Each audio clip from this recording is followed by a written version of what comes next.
Today I'm showing you how to make a flavor seed Bloody Mary.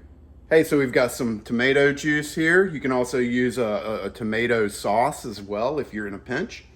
And we're just gonna start with this tomato juice. You can use V8 if that's what you've got, or if that's what you like. We're just gonna put all of this in here and blend it up. So we're gonna make the base, and then you guys can add whatever vodka you like in whatever various quantities. I know some people like a lot more in theirs than some. So the key ingredient here, we're talking Tidewater.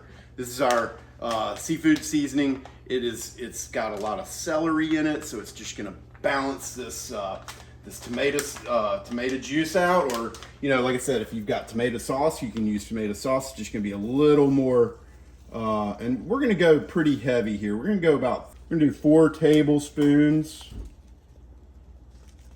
for 2 quarts. Okay, we've got some, unfortunately it's not organic, but it's this Engelhofer creamy style horseradish. A couple of that, give it a little spice, give it a little tang. We've got some Liam Perrins again. Unfortunately, it's not organic, but we're gonna go with it. It's good stuff.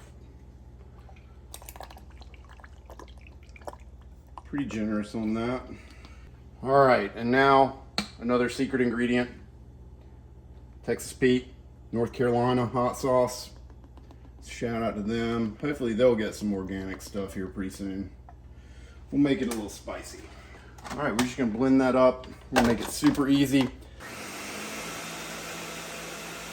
Okay, so we got that Bloody Mary ready to go. The key here is we're gonna use some Divine Bovine to rim our glass. So we're gonna wet this, use a sponge, paper towel, what have you. Just gonna wet the rim. Going in here. Better. Here we go. A little bit better. Look at that. That's how to do it right there.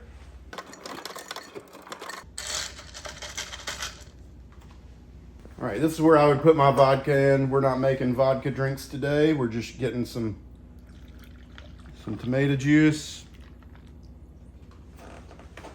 And that is a flavor seed Bloody Mary.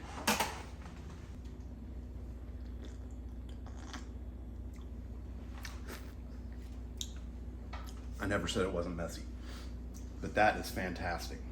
It's really good.